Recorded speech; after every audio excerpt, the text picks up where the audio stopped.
Joining us today. Thank you for joining me today. Yesterday it was a day of barbecues and family time and people all over our city, particularly those that are donning red, white, and blue and waving the American flag. And you saw these sights as you traveled around town. But during it all, my hope is that we stop to think and consider the real meaning of Memorial Day. It is the day when we honor and remember the sacrifice made by brave men and women who fought for our freedom and paid the ultimate sacrifice while doing so. We can enjoy the freedom we have because individuals chose to join our military and painfully leave their family members behind to defend our borders and our interests. Although it's no longer Memorial Day, I submit to you that every day is Memorial Day. And I want to take a moment of silence to honor all of those who died in active military service.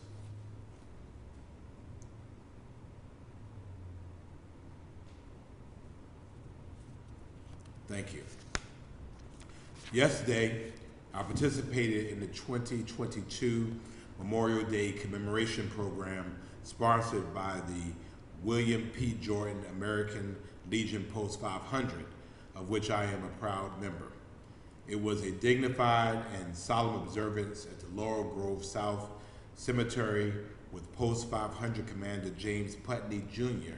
serving as the speaker and the Esther F. Garrison School of the Arts band providing the music.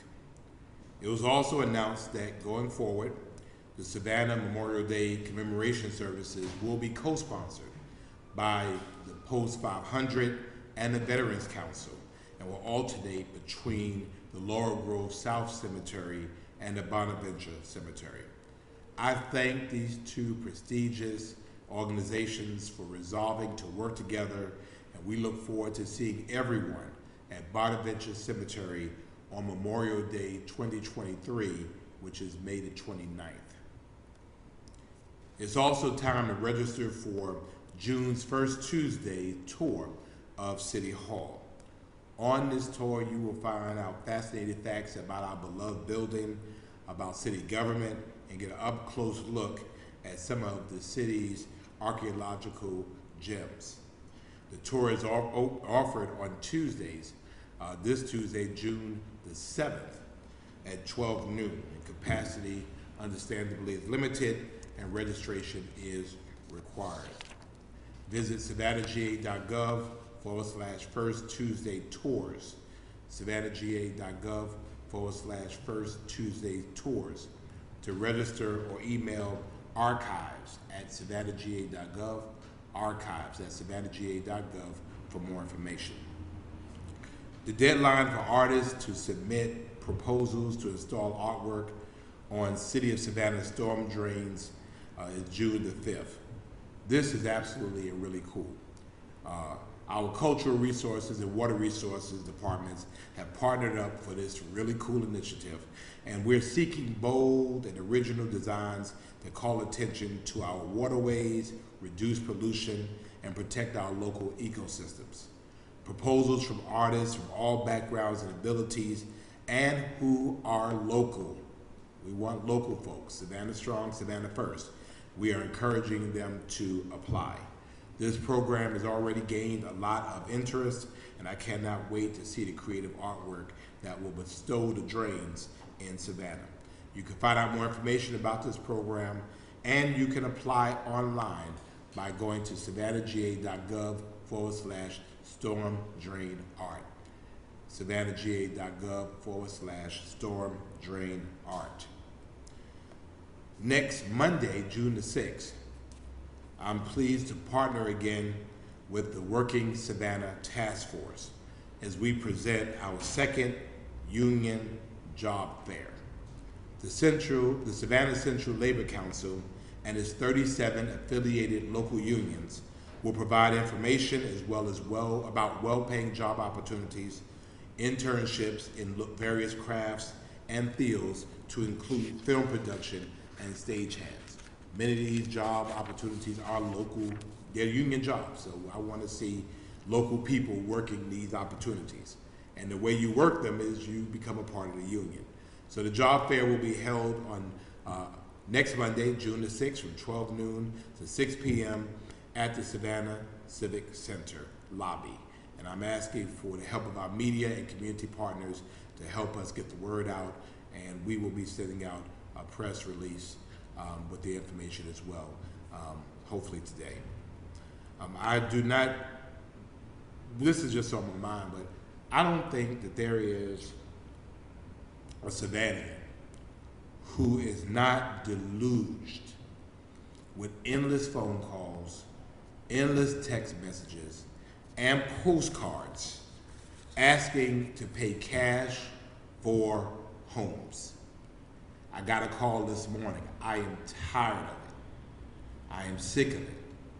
I've received endless complaints about the constant nagging, the constant pressure, the constant questions from these investors. They text you, how did they get your number? They call you, they solicit you, and they pay below value for homes in our community, only to flip them or rent them at exorbitant prices, further gentrifying our communities. It's an issue. And so whereas I am not against two willing partners interested in engaging in a business deal, which is their right, I am concerned about the people who are constantly harassed by people reaching out to them about selling their homes. And I will be seeking to develop a city ordinance to prevent this harassing, often predatory behavior in our city. I am encouraging our citizens not to sell their homes to these investors and to find ways to be more in control of your most precious asset, which is your home or a home that you own. I am encouraging citizens to plan their estate. Let them have some control over how their assets end up. We want them to develop wills and trust. We want them to clear their titles. And the city of Savannah hosts a plethora of housing programs. And so we're asking our residents to check all of those things out.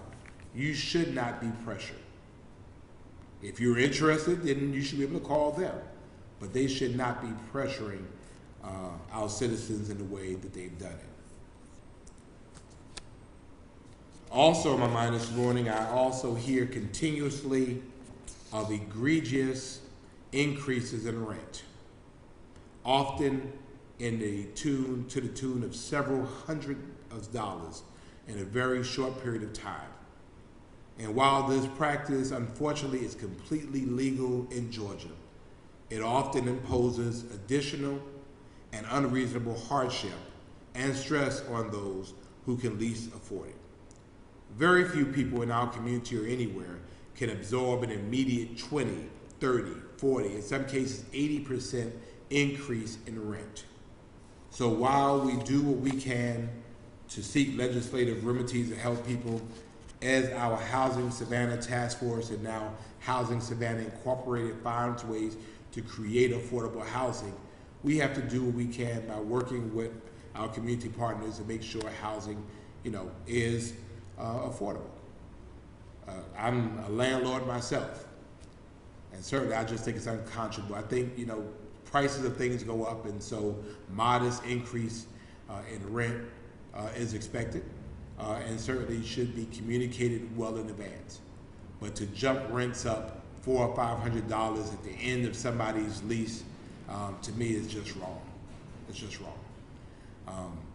And so we're going to continue to work, and I lift this issue on behalf of the many who are just trying to live and maintain housing.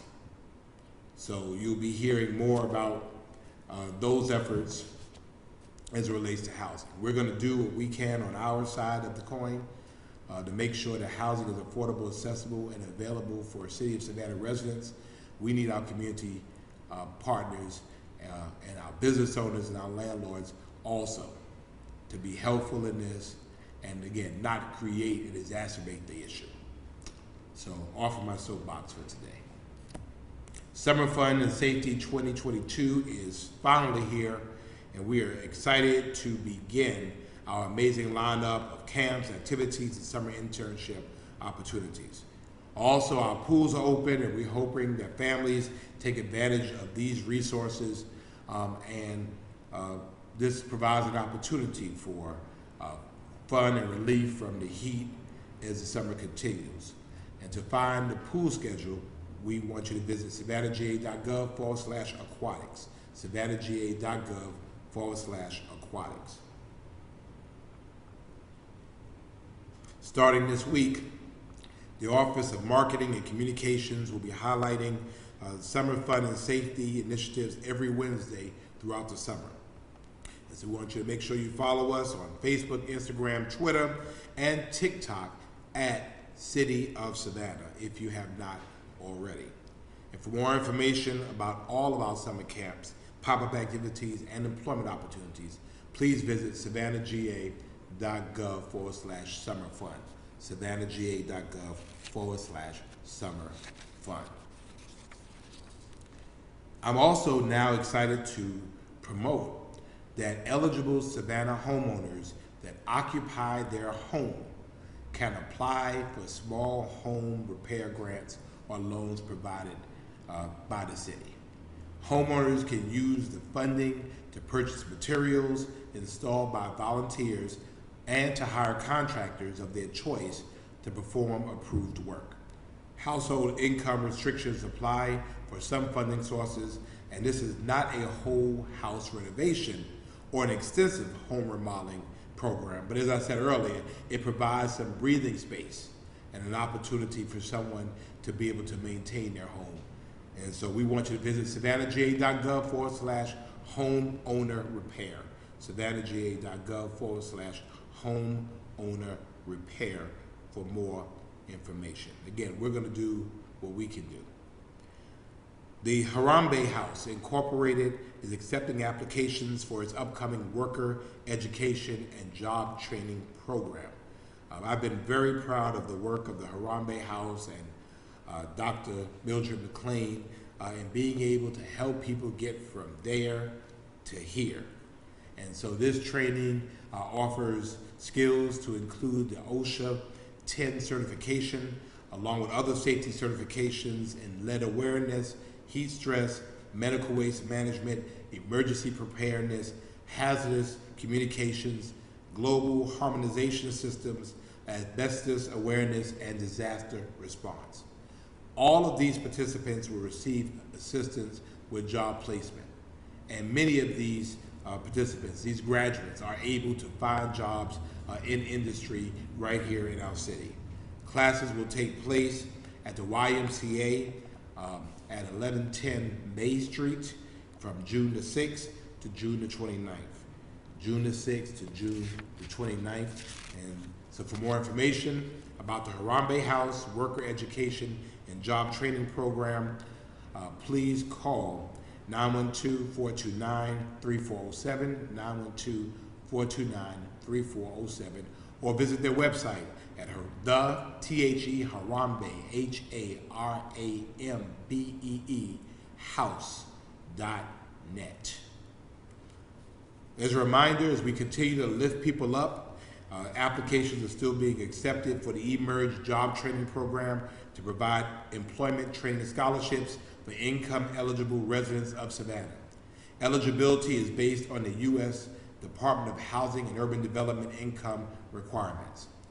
A Child Development Associate Training Program and a Certified Kitchen Cook Training Program will be offered.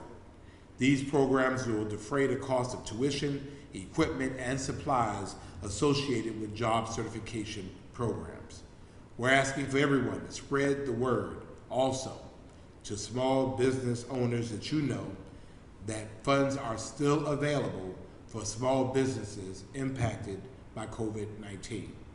The City of Savannah's Small Business Recovery Program will provide limited financial assistance in the form of grants to small businesses directly impacted by the COVID-19 pandemic.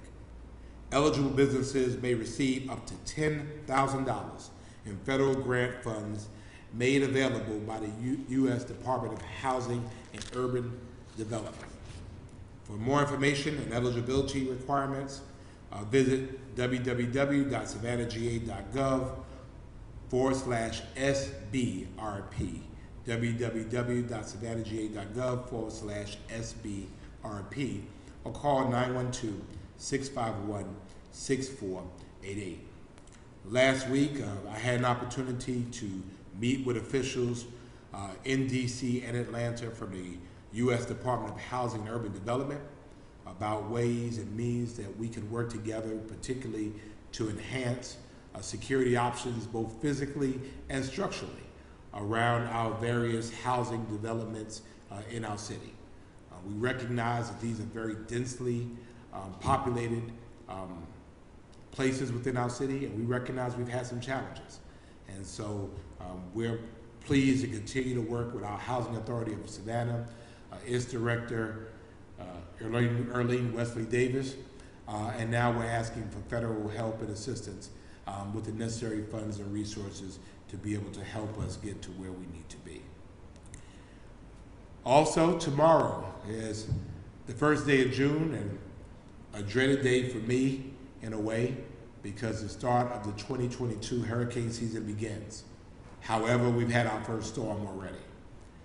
Do not wait until a hurricane is at your front step to start your planning process.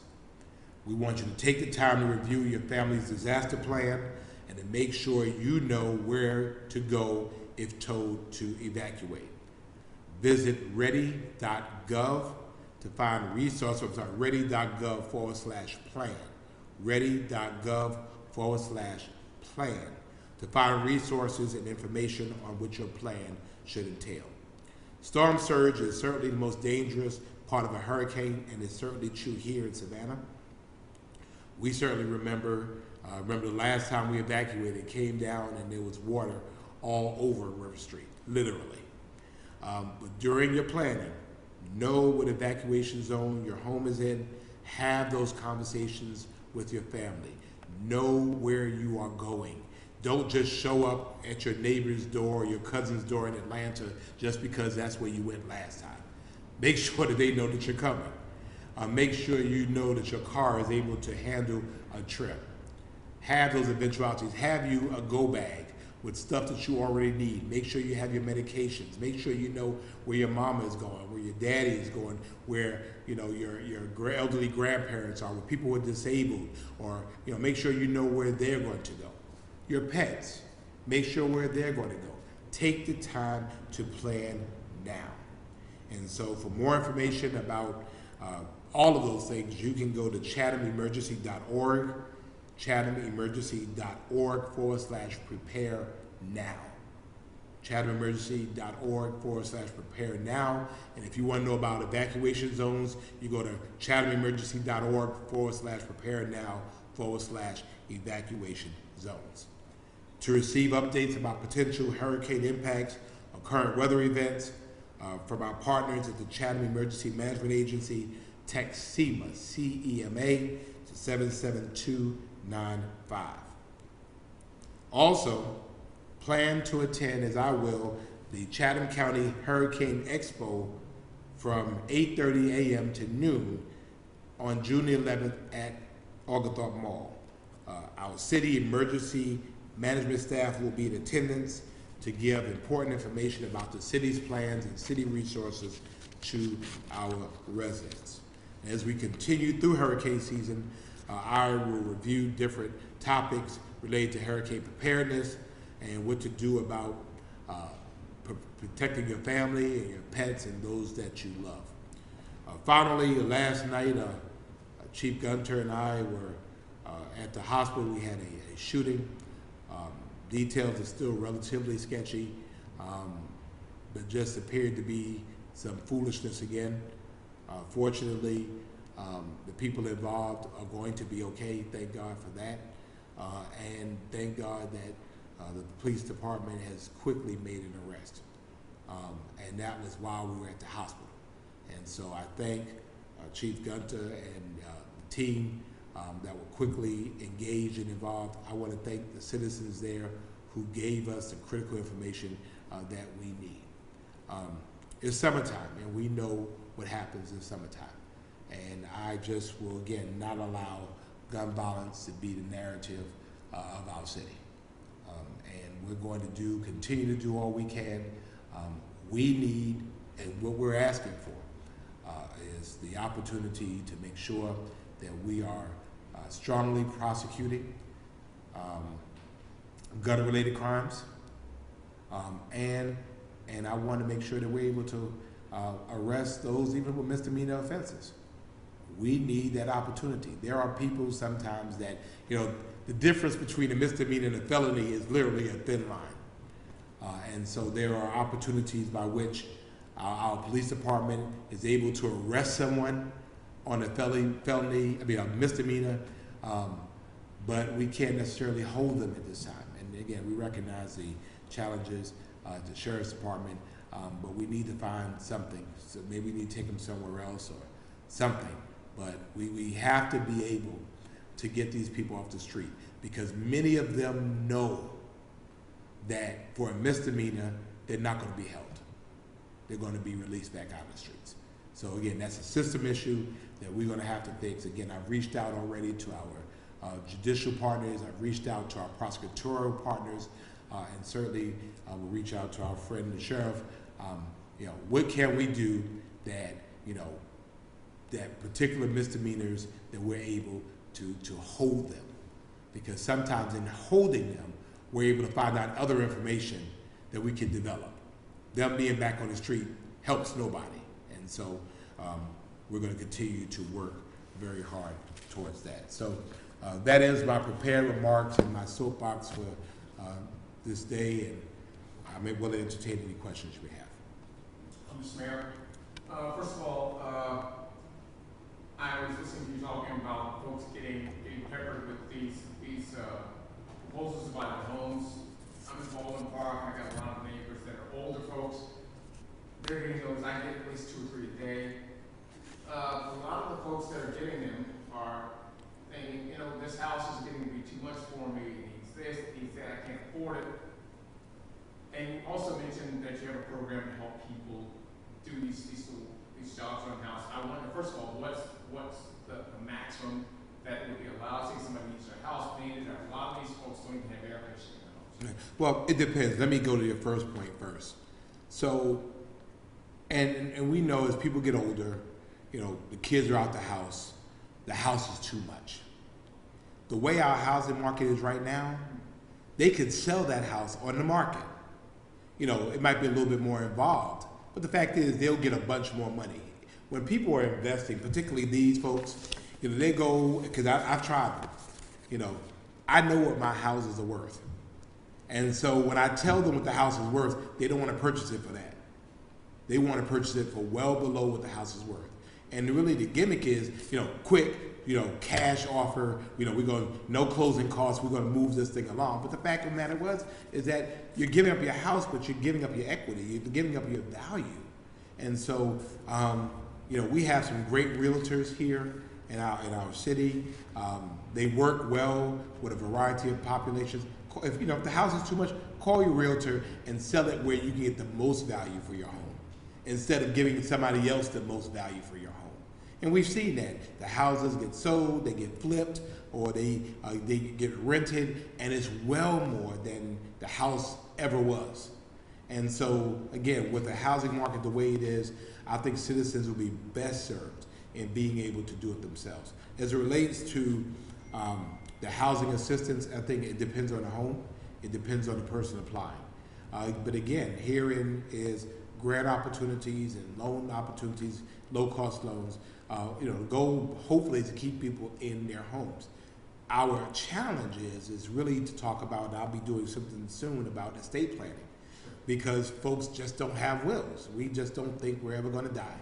And then when we do, we have some places. I was telling the city manager when he arrived in Savannah, in my former district, in the first district, we had homes that had over 100 heirs. And so the house sits there. You always have one person who's paying the taxes, but they can do nothing with the house because you have 99 other heirs. And so we're going to have to work with people to help them make sure that their houses are dealing with issues that are consistent with their wishes.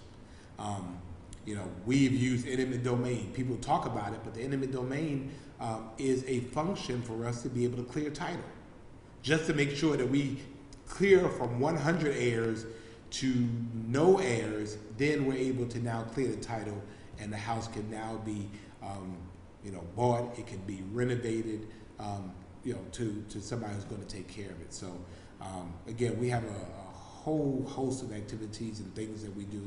We ask people to call our housing office. I think it's 912-651-6926. 651-6926. That was one other thing that's been sort of on my mind a lot. Is that, like I said, I talked to a lot of older people in the neighborhoods and when I don't know stories, especially. There's a lot of really good information out here. There's a lot of services that are available to people. But most of the folks that I'm talking to, they're not going to be able to get on a computer and find these things. Most of them don't even know how to access these websites on their phone or a tablet. So you're right. They're sort of overwhelmed, and when you tell them, well, there's this, and give them these web addresses, the first thing they do is you can see their eyes glazing over, and you just know they're not going to pursue it. Well, no, you're right, and so I'm looking over the city manager. I think this creates an opportunity for us to put something within phone bills. Our water bills. We have an opportunity to really talk about our housing opportunities, so we can put that in there, and I think we can do a better job through our senior citizen centers as well to provide that assistance. We have Golden Nations around the city. We have staff that we hire to work with these populations. So we'll commit to making sure the information goes there as well. We have Senior Citizens Incorporated, which is a nonprofit. They do Meals on Wheels. Perhaps we can put information on there as well. And we have a Savannah Ability Task Force that also deals with these unique populations, and we can commit to getting that information as well. I think you're absolutely right. And where people are not getting the information, we have to help get the information to them and make ourselves more available. Thank you. Morning, Mayor. How are you today? I'm doing well. Good. So while we're still on the cash for home calls thing, have you actually heard of anyone going forward and selling their house or something like that? I have not heard of anybody doing it. I've seen where it's happened. And again, I thought at one point there was like a do not call list. And, I don't know how these people have, they have my name and they have a picture of my house, and now they're texting me on my personal cell phone. I didn't give you my number. And, they called it, hey, Van. I'm like, hey, what's up? You want to sell your house? It's like, look, no. Or again, I'll tell them, well, how much you want to sell it for? Let's make you an offer. And I'll tell you what my house is worth. No, we can't do that. We were thinking about, and in many cases, half of what the house is worth. And so we have to help people understand the value of land. Wealth comes in land, not in cash. And so the land itself is value. That's generational value. And we have a lot of people who have inherited houses from mama and grandmama, granddaddy and grandma, which represented their blood, sweat, and tears. And they have it, and they just think, well, I'll get rid of it just to get some cash, but then to go somewhere else and pay rent. And that's a cycle of poverty that we have to get around. And so I'll also be reaching out to our Step Up Savannah Poverty Reduction organization as well, because again, these are the types of things that we have to make sure people are very aware of. If they want to do it, that's fine. We have to make sure they're armed with the right information. And right now, to me, it's harassing. Again, this is what I received, I believe, Saturday. Last time we received mail. And my post office has said I'll be receiving like 2 more today. Leave us alone. But anyway, get me back on my soapbox. I wasn't able to make it downtown this weekend at all, or grocery or any businesses. I was wondering if you've heard from any local businesses about how they fared this holiday weekend. All systems will go. It was hot. It was hot. figuratively and literally. People were all over the place. I think that we've enjoyed a good weekend. I was downtown over the course of the weekend, and people were just everywhere. So our hope is that our businesses did well, fared well. That is always a good start, a good jump start into the weekend. I had some folks that were looking for hotels and talked about some of the prices of the hotels and the availability. So I think the hotels did well as well. Thank you. Thank you. One fact, I don't see to ask this, but this issue with the restrooms, you know, you changing, I guess, the gender designation of the restrooms. Could you clarify that? Yeah, I mean, I think it was a bunch to do about nothing now. We follow an international code. I think it might be the International Code, Congress International or something like that. But it's an international organization that specifies building codes for a variety of buildings. And then we have an American organization, then we have a state organization, and then we also in turn adopt those codes. This was an opportunity for us to adopt codes prior to what we'll believe the state will do. If you travel around the country, you notice now that how bathrooms are changing. And they're changing, and I've seen a couple of these where you have a common hand washing area, and then you have separated stalls with the toilet facility in it. As a matter of fact, we have one in this building. I used it when I was on the third floor. You know, you had a common sink, but then you had stalls that were different. You're going to start seeing this around the country. I don't believe we have any buildings or anything on tap at this point, but you know, the state is going to move to this as the international has, and we will as well. I think in code development, and for the folks that did that, safety is always of most importance. And so obviously, you know, we would adopt codes that put people in jeopardy. And so I don't know, I kept hearing at the council meeting people saying about sharing stalls, and that was not what it was about. And I think city managers said time and time again, this is about sharing stalls. As a matter of fact, the stalls are different than they are before, because now they're full length, basically closets, literally from ceiling to floor. They're full enclosed structures that are locked. And again, I've seen some now where it's just, you walk in and there are now just unisex hand washing facilities. And again, that's just kind of where buildings are going, and again, ultimately, the city will as well as the codes change. Well, people will be allowed to be able to build in that way. So I don't think there's anything necessarily on the pike. Again, just an opportunity to implement code prior to the state implementing it. So yeah, it was just I mean, I didn't understand, but you know, the fact that, and then the other thing is this, is you know, the city manager and staff put together the agenda the week before council meeting. I review it on Friday. It is released to council on Friday. And so all of the information, all of the review materials, all of the background information is there. And council has Saturday, Sunday, Monday, Tuesday to review it. The city manager makes himself available over the weekend and the beginning part of the week if there are any questions, and then he sends out what we call a Tuesday night memo. The purpose of the Tuesday night memo is if there are issues for clarification or additional background, then he includes that. So we receive that Tuesday night, then we have Wednesday, and then we have Thursday.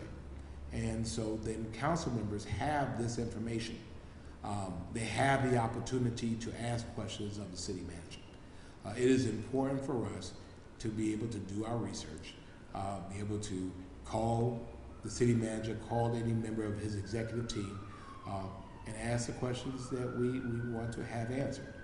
So in that case, council voted unanimously, and then folks were reconsidering. I'm not going to start the practice where you vote and then you have buyer's remorse. Oh, I'm going to come back and I'm going to change that. Because we'll have an agenda full of people changing. So, again, I'm pleased of the process that we have in place. Council has the information for almost a week to be able to review, and again, multiple opportunities to discuss with the city manager or members of his team, any concerns or questions they may have. So when we come to this space, we should be well prepared. Thank you. Thank you. All right, and Pride Month begins on tomorrow, and so congratulations to our LGBTQ plus community and our proud Savannah Task Force that leads our efforts in that. And in our rotunda starting tomorrow, we'll be hanging that flag. As we see that we use that as an opportunity to lift certain causes and our diversity in our community. And so I want to thank our proud task force and our Pride Center and all of the folks, our First City Center, I believe, those who work towards ensuring equality for all. Thank you all very much. Do the best you can to remain cool this week. It's a short week. It's Tuesday, but I keep thinking it's Monday. Have a great week.